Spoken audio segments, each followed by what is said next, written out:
Hör ni mig? Ja. Då ska jag först börja med att säga att Stellan, du skulle ringa din mamma. Ja, och med det sagt så vill jag säga att ja, det är jag som heter Jonna. Och en del av er känner mig och en del känner mig inte. Men jag kommer från Klimfjäll, född och uppvuxen. Och är här ikväll för att berätta om mig och armbrytning lite grann. Och jag har ju nyss varit i USA och tävlat. Blev inbjuden till en specialmatch, typ proffsmatch. Bäst av 5. Så jag tänkte börja med att visa videon därifrån. Rejält nedkortad, det finns hela versionen att se, men jag visar 4 minuter armbrytning nu, så att ni som inte gillar armbrytning kan fika och ni andra kan få titta.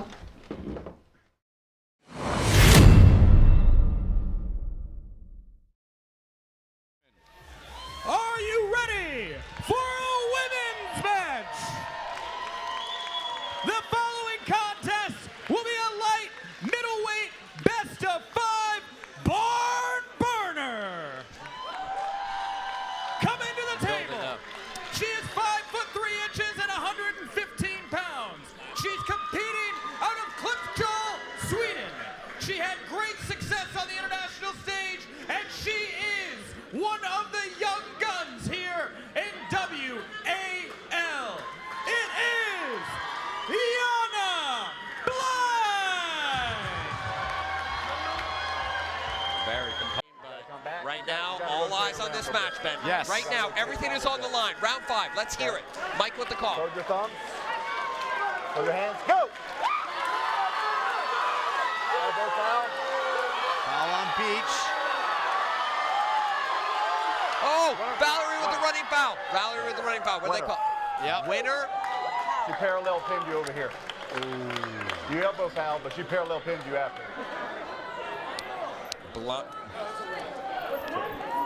wins it. Jonna. Yes. Called the parallel pin. Jonna Blind is the winner. And there was a foul She on parallel Beach. pinned you on her side of the table, on this side over here below the pad. So that's winner. That's 3-2. She takes the victory. So Jonna Blind. Hon är mycket större och tyngre än du ju. Ja, 10 kilo större ungefär, Ja. 10 centimeter längre ungefär. Är det inte viktklasser och sånt på detta? Ja, precis vad jag hade tänkt komma till. Det var Ja. jättebra. För hur hamnade jag då här i USA och gjorde det här? Så, ja. Här är jag som liten och jag är inte jättemycket större nu. Så för precis som du sa så är det viktklasser. Och min viktklass är 50 kilo. Så att jag är minst egentligen i Sverige på seniorsidan. Och jag är ju då, som jag sa, född och uppvuxen i Klimfjäll i en renskötande familj. Så jag har renskötseln och naturen och allting med mig. Och en av mina stora förebilder när jag var liten, det var Pippi Långstrump, som ni kan se där. Och jag hade även fler starka kvinnor och sånt runt omkring mig som jag inspirerades av på båda sidor av släkten egentligen. Och att vara stark, det var någonting bra. Så det är egentligen inte jättekonstigt att jag började med armbrytning. Eller, ja, håller på egentligen med en kraftsport.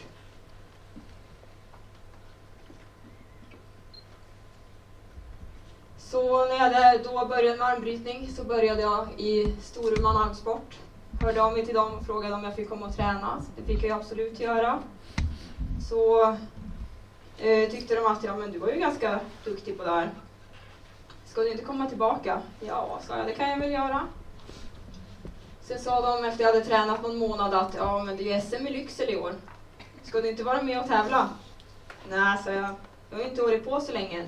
Jag vill träna lite mer först. Nej, men det är Lycksele, det är ju så nära. Ja, men sa jag, okej då, jag kör. Och då bestämde jag mig för att köra i en högre viktklass. Så jag körde i 55 kilo istället för 50 som jag vägde. Så jag försökte äta mer så att jag skulle gå upp i vikt. Jag tog mig upp till 54 kilo. Sen var det första och enda gången jag var nervös. Så att jag gick ner allt och vägde in mig med jacka och skor och allting. Men jag tävlade i 55 och det gick ganska bra. Så efter det så sa de, men ska du inte vara med på EM? Nej, sa jag. Det är nog inget för mig än. Ja, men sa de, sök och få vara med i 50 på EM. 5 minuter innan anmälningstiden var slut så anmälde jag mig. Och sen så sa jag ju där vid något svagt ögonblick att går det bra på EM så anmäler jag mig på VM. Så ja, det var ju bara hem och boka resa då till VM. Och så var jag fast i armbrytning. Och armbrytning, det är egentligen en kontaktsport. För att man står och håller hand och sen har man kontakt med den mitt emot. Och man kan småprata och man kan ibland glömma bort att man står och håller varandra i hand. Men det är en jättetrevlig sport. Man tränar hela kroppen. Och 2013 då var året när jag började tävla. Så först var det då SM. Och sen rullade det på med EM, någon supermatch, VM, Nemiroff, en proffstävling i Polen. Det var de största tävlingarna det året. Och sen var det några fler små tävlingar också.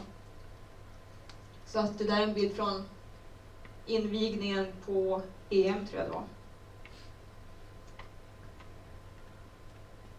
Här är en bild med framgångar och motgångar.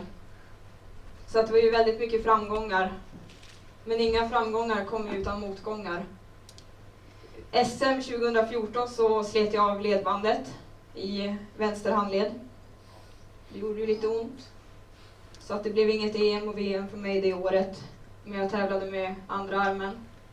Och sen till slut fick jag ju tid hos doktorn och de konstaterade att det var helt av. Och det blev operation och gips och så. Men jag tror att det var 3 dagar efter operation så var jag på gymmet och tränade. Även med gipset. Jag la på en liten så här sandsäck på gipset och körde. För jag har hört att blodcirkulation ska vara bra. Men skador kommer och går och nu är jag hel och får hoppas att jag får förbli det. Och visst är det tungt ibland att träna och komma liksom sig till att tänka att ja, men jag kan faktiskt vinna det här eller så. Men då får man helt enkelt acceptera där man är och vad man gör och ta det därifrån.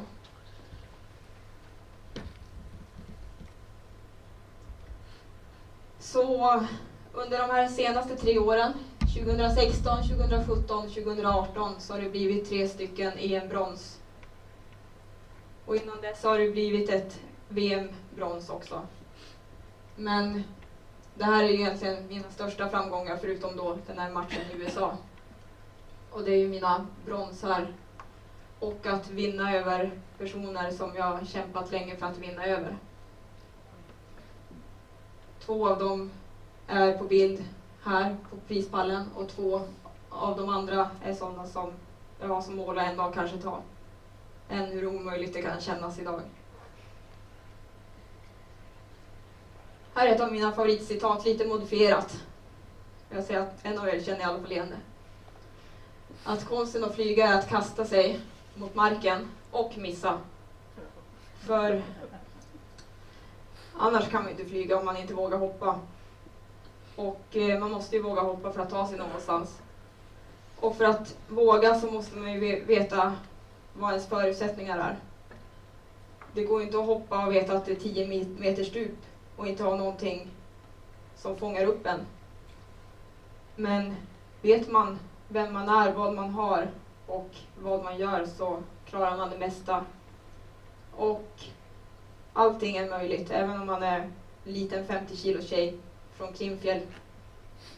Så går det att vara den, alltså sig själv framförallt. Är man sig själv så tar man sig riktigt långt. Och så är det bra att ha folk runt omkring sig som hjälper en. Till exempel mattanter som lagar specialkost. Visst, man får äta väldigt mycket ägg ett tag. Men för att klara viktklasserna så är det nödvändigt. Och tack vare familjen ställer upp och tar hand om hundar och allt möjligt. Och, ja, vänner, allt. Och jag bor ju inte här där jag är idag utan något av det. Så ja, med det vill jag säga tack.